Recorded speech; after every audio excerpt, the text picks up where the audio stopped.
adanya kekhawatiran bahwa kecerdasan buatan AI dapat mengancam pekerjaan manusia, terutama pekerjaan yang repetitif dan berulang.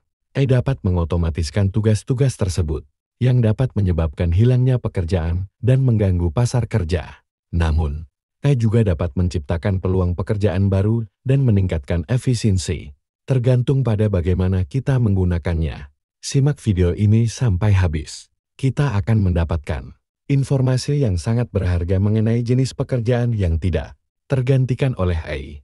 Dilansir dari tribunnews.com, 10 pekerjaan yang tidak akan digantikan oleh AI di tahun-tahun 2025. Teknologi kecerdasan buatan AI berkembang dengan sangat cepat.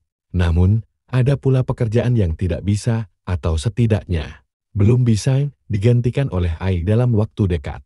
Mengutip Forbes, sebuah studi dari Eskimos menilai ketahanan berbagai profesi terhadap otomatisasi berbasis AI. Skor ketahanan AI ditentukan berdasarkan 2 indikator utama, yakni persentase interaksi manusia yang dibutuhkan dan kemungkinan pekerjaan tersebut dapat diotomatisasi. Semakin tinggi interaksi manusianya dan semakin rendah risiko otomatisasinya, semakin kecil kemungkinan pekerjaan itu akan digantikan oleh AI. Berikut 10 pekerjaan yang dinilai paling tahan terhadap AI, diurutkan dari yang paling tidak mungkin hingga yang lebih mungkin digantikan. 1. Pengacara. Skor ketahanan AI 100. Pengacara, yang juga dikenal sebagai advokat, adalah profesi hukum yang memberikan jasa hukum, baik di dalam maupun di luar pengadilan. Mereka memberikan konsultasi hukum, bantuan hukum, mewakili klien dalam proses hukum, dan membela kepentingan hukum klien. Pengacara memiliki peran penting dalam penegakan hukum dan berperan dalam menyelesaikan sengketa hukum. Pengacara memerlukan 100% interaksi manusia, sementara kemungkinan digantikan oleh AI hanya 29%. Profesi ini membutuhkan penalaran, pertimbangan etis, dan interpretasi hukum yang tidak bisa dilakukan oleh mesin. 2. Manajer layanan medis dan kesehatan. Skor 93.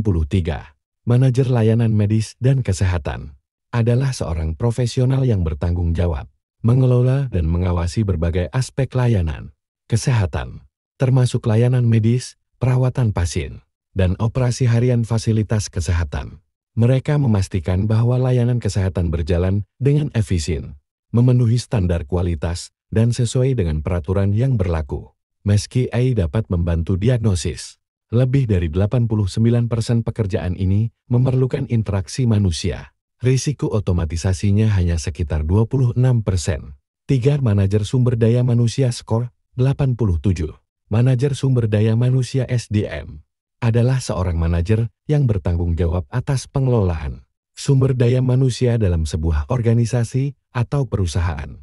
Mereka berperan penting dalam memastikan efisiensi dan kepuasan karyawan, mulai dari perekrutan, pengembangan, hingga pengelolaan hubungan kerja. Sebanyak 82,9% interaksi manusia dibutuhkan dalam pekerjaan ini. AI tidak bisa menggantikan empati dalam menangani dinamika antar pegawai. Dengan peluang otomatisasi hanya 26%. 4. Manajer umum dan operasional. Skor 75. Manajer umum general manager adalah orang yang bertanggung jawab atas keseluruhan operasi sebuah perusahaan atau departemen. Sedangkan manajer sumber daya, resource manager, bertanggung jawab untuk merencanakan, mengalokasikan, dan mengelola sumber daya seperti staf, anggaran, dan peralatan untuk mendukung operasi atau proyek. Profesi ini melibatkan lebih dari 80% interaksi langsung dengan publik dan tim internal. Risiko digantikan oleh AI sebesar 36%. 5. Supervisor lini depan pekerja administratif. Skor 64.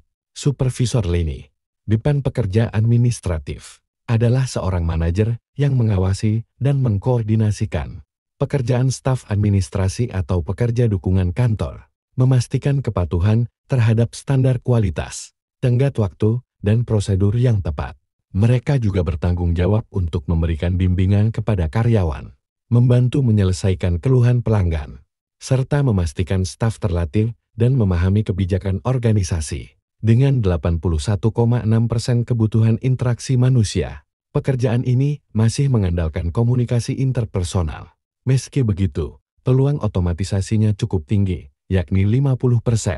6. Spesialis pelatihan dan pengembangan skor, 61. Spesialis pelatihan dan pengembangan training and development spesialis adalah seorang profesional yang bertanggung jawab merancang, melaksanakan, dan mengevaluasi program pelatihan, serta pengembangan karyawan untuk meningkatkan keterampilan, pengetahuan, dan kinerja mereka dalam sebuah organisasi. Tugas utamanya adalah memastikan bahwa karyawan memiliki kemampuan yang diperlukan untuk mencapai tujuan perusahaan. Sebanyak 57,8 peran ini melibatkan kontak manusia langsung. Risiko otomatisasinya relatif rendah, sebesar 29%. 7. Manajer arsitektur dan teknik skor, 55. Manajer arsitektur dan teknik, Architectural and Engineering Manager, adalah seorang profesional yang mengawasi kegiatan arsitektur dan teknik, seperti perencanaan, perancangan, dan pengawasan proyek konstruksi atau manufaktur. Mereka juga dapat bertanggung jawab atas pengembangan konsep baru, pemecahan masalah teknis, dan memastikan standar kualitas serta keselamatan. Profesi ini membutuhkan 47,1% interaksi manusia, dengan peluang penggantian oleh AI hanya 25%. 8. Petugas Kepatuhan Compliance Officer Skor, 55. Petugas Kepatuhan Compliance Officer adalah seseorang yang bertugas memastikan bahwa suatu organisasi, baik itu perusahaan, lembaga pemerintah, atau organisasi nirlaba, mematuhi semua hukum, peraturan, kebijakan, dan standar yang berlaku. Mereka berperan sebagai penjaga integritas dan legalitas perusahaan, membantu mencegah pelanggaran hukum, dan menjaga reputasi. Meskipun 72% pekerja di bidang ini terlibat dalam interaksi manusia, pekerjaan ini menghadapi risiko otomatisasi hingga 50%. 9. Manajer Produksi Industri Skor, 48. Manajer produksi industri adalah profesional yang mengawasi dan mengelola seluruh proses produksi di pabrik atau industri manufaktur, mulai dari perencanaan, pelaksanaan, hingga pengendalian proses produksi untuk mencapai efisiensi, kualitas, dan target produksi yang diinginkan. Mereka berperan penting dalam memastikan kelancaran produksi, memenuhi standar kualitas, dan mengoptimalkan kinerja sumber daya manusia, mesin, dan bahan baku. Sekitar 51% peran ini melibatkan interaksi manusia, terutama dalam pemecahan masalah dan komunikasi pelanggan. Risiko otomatisasi diperkirakan sebesar 37%. 10. Desainer grafis skor, 48. Desain grafis artinya adalah proses komunikasi visual yang menggunakan elemen-elemen seperti tipografi, fotografi, ilustrasi, dan elemen visual lainnya untuk menyampaikan pesan atau informasi secara efektif. Secara sederhana, desain grafis adalah seni atau proses merancang tampilan visual yang menarik dan informatif. Interaksi manusia yang dibutuhkan sebesar 72,5%, terutama untuk memahami keinginan klien dan menyelaraskan desain dengan identitas merek. Namun, pekerjaan ini memiliki risiko otomatisasi tinggi dalam daftar, yakni 48%. Mengapa AI tidak bisa menggantikan pekerjaan tertentu? Mengutip PyBoom, sebuah platform pengembangan karir, AI memang unggul dalam pemrosesan data cepat. Namun, AI masih memiliki banyak keterbatasan seperti 1. Kecerdasan emosional, 2. Kreativitas, 3. Penilaian etika dan intuisi, 4. Kemampuan beradaptasi. 10 pekerjaan yang masih aman dari AI versi PyBoom. 1. Tenaga kesehatan dokter, perawat, terapis.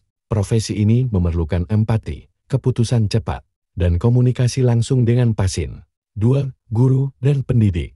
Mengajar bukan sekadar menyampaikan informasi, tetapi menginspirasi dan memotivasi siswa. 3. Pekerja sosial. Melibatkan empati mendalam dan kemampuan menavigasi situasi emosional kompleks. 4. Profesional kreatif penulis, desainer, seniman.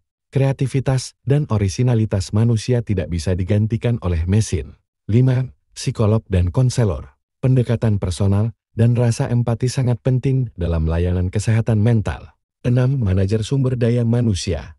Memahami dinamika tim dan menyelesaikan konflik memerlukan intuisi dan komunikasi manusiawi. 7. Manajer penjualan dan akun. Transaksi bisnis besar bergantung pada hubungan, bukan sekadar data. 8. Pengacara dan profesional hukum. Penalaran, etika, dan pertimbangan kompleks masih jauh dari jangkauan AI. 9. Ahli strategi pemasaran. Memahami emosi audiens dan membangun koneksi emosional adalah kunci keberhasilan kampanye. 10. Pemimpin bisnis. Kepemimpinan memerlukan visi, inspirasi, dan kemampuan mengambil keputusan yang tidak selalu berbasis logika semata. Please subscribe, like, share. Terima kasih.